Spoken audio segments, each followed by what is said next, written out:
Hello my lovely friends, welcome back to my channel Munmun ব্লগে সবাইকে স্বাগত। আশা করি তোমরা সবাই খুব ভালো আছো, আমিও ভালো আছি। ভালো না থাকলে হয়, খুব কষ্ট করে একটা বিয়েবাড়ির নেমন্তন্ন পেয়েছি, তো সেটা তো হাতছাড়া করা যায় না।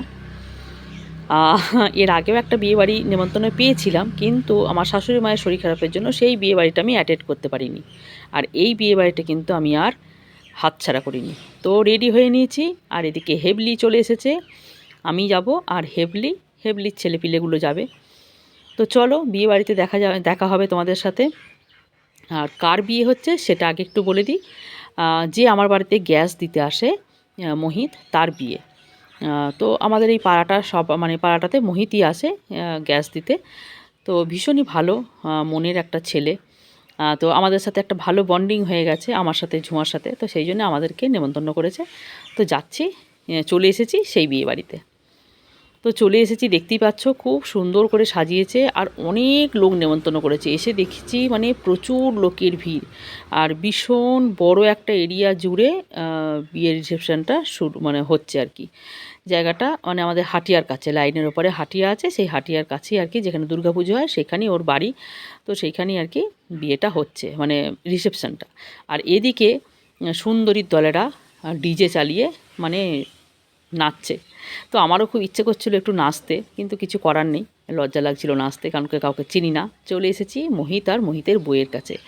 তো ভীষণ খুশি আমাদেরকে দেখে মোহিত, আর কীরকম পোজটা দিচ্ছে দেখো, ওর বউকে বলছে আর কি আমাদের সম্পর্কে। আর ভীষণ মিষ্টি দেখতে হয়েছে বউটাকে। আর মোহিতের পোজটা তো তোমরা দেখলেই। তো এখন নতুন নতুন বিয়ে করেছে, মনে একদম খুশির জোয়ার। যাই হোক, নবদম্পতি খুব সুখে থাকুক, সুখে সংসার করুক, এই প্রার্থনাই করি। খুব ভালো থাকুক, হ্যাপি থাকুক, এটাই আমরা চাই। তো এরপর যাব খাওয়ার জায়গায়। গিফট দেওয়া হয়ে গেছে, সবাই এখন গিফট দিতে আসছে। এখন তো কি বলবো, এখানে খুব একটা বেশি ভিড় করে দরকার নেই, কেন অনেকেই আসবে এখানে এখন গিফট দিতে। আর এইদিকে বারবার আমার চোখটা যাচ্ছিলো যখন ওরা ডিজে চালিয়ে নাচছিল। আর হেবলি বলছিল, বুঝতে পারছি যে আমার একটু নাচতে ইচ্ছে করছে, কিন্তু কিন্তু কিছু করার নেই, নাচতে পারলাম না। তো চলো এরপর যাব খাওয়ার জায়গায়। কি মেনু হয়েছে সবটাই তোমাদের সাথে শেয়ার করব। আগে একটু কফি খেয়ে নিই, প্রচণ্ড ঠান্ডা, গরম গরম একটু কফি খেয়ে নিলাম। আর পকোড়াটা যে একটু খাবো, এত পকোড়ার কাছে ভিড়, সব পকোড়ার কাছে যেতেই পাচ্ছি না। এদিকে সুভাষ দূরে দাঁড়িয়ে ছিল, বললাম আয় একটু ক্যামেরার সামনে আয়, একটু তোকে দেখাই। তো যেখানেই যাই তোমরা তো জানো, সুভাষ তো সাথে যাবি। তো সুভাষকে বললাম যে আমার বাড়িতে তো সবাই নেমন্তন্ন হয়েছে, কেউ যাচ্ছে না, আমি একাই এসেছি। তো চল তুই যখন যাচ্ছিস আমার সাথে, তুই খেয়ে নিবি। তো সেই জন্যে বললো, যা কী ভাববে না ভাববে, আমি কিচ্ছু ভাববে না, চল খেয়ে নিবি। তো সেই জন্যে ওকে বলেছি যে চল আমার সাথে চল। তো চলো, কফি খেয়ে নিয়েছি। এরপরে আর একদল বসেছে খেতে, আমরা ওয়েট করে আছি কখন খাবো। আর রাতটাও বাড়ছে, আর ঠান্ডাটাও তখন একদম কনকনে ঠান্ডাটা পড়েছে আর কি, বাড়ছে ঠান্ডাটা যত রাত বাড়ছে। আর সুভাষের একটা ভাড়া আছে, স্টেশন থেকে আনতে যাবে একজনকে, কেউ আসবে হয়তো। তো বললো তাড়াতাড়ি চলো খেয়ে নিই। তো চলে এসেছি, এখনও গোছানি সব হয়নি। তো চলে এসেছি খাওয়ার জায়গাতে। এবার কি মেনু হয়েছে সেটা তোমাদেরকে এক এক করে দেখাবো। প্রথমেই পড়ে গেছে বেবি নান, তার সাথে চানা মশলা। বেবি নানটাকে একটুখানি ছিঁড়ে টুকুস করে মুখে দিয়ে দিলাম, খিদেটাও পেয়েছিল। তো কোনো দিন কিন্তু আমি পুরো বেবি নান খাই না, তো এখানে প্রচণ্ড খিদে পেয়েছিল বলে আমি কিন্তু বেবি নানটা সাবার করে দিলাম।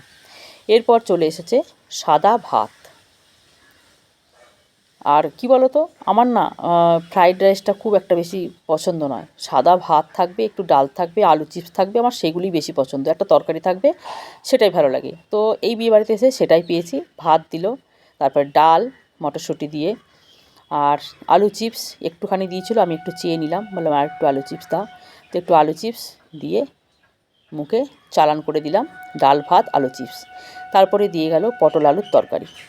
তরকারিটা বেশ সুন্দর করেছিল পটল আলুর তরকারিটা। আর বাড়িতে সত্যি করে বাড়িতে যখন রান্না করি, এই টেস্টটা কিছুতেই আনতে পারি না, বিয়েবাড়ির টেস্টটাই একটা আলাদা। পটল আলুর তরকারি দিয়ে সাবারানো হয়ে গেল। এরপর দিয়ে দিচ্ছে চিকেন। তো আমি বললাম একটু লেগ পিস দেখে দাও।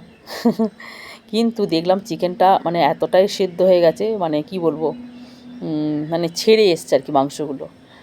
তো যাই হোক, আমি বললাম দাও। চিকেনটাও খেতে কিন্তু বেশ সুস্বাদু হয়েছিল। দেখতেই পাচ্ছ লেগ পিস থেকে কিন্তু মাংস বেরিয়ে গেছে। তো একটুখানি চিকেন দিয়ে একটু ভাত খেয়ে নিলাম। তো আরেকবার চিকেন চেয়েও নিয়েছিলাম যে আরেকটু চিকেনটা দাও। আর ওদিকে হেবলি উনি আবার লেগ পিস ছাড়া খান না, আর ওর পাতে কিন্তু লেগ পিস পড়েনি। ওর পাত থেকে একটা দুটো পিস আমি তুলে নিয়েছি, কেন ওর ছিবড়ে টাইপের মাংস খেতে পছন্দ করে না আর কি। আমি বললাম আমাকে দে, আমি আছি ডাস্টবিন, আমার পেটে সব যাক। তো খাওয়া দাওয়া প্রায় শেষের দিকে। এরপর পাতে পড়ে গেল চাটনি, পাঁপড় আর রসগোল্লা। চাটনিটা বেশ সুন্দর খেতে হয়েছিল, পাঁপড় দিয়ে বেশ ভালো লেগেছিল। তো চলো আজকের মতো টাটা, সবাই খুব ভালো থেকো, সুস্থ থেকো। হাতে পাশ নিয়ে চলে যাব বাড়ি। তো কেমন লাগলো অবশ্যই কিন্তু কমেন্টে জানিও। আর যারা আমার চ্যানেলটাকে সাবস্ক্রাইব করোনি তারা প্লিজ আমার চ্যানেলটাকে সাবস্ক্রাইব করে দিও।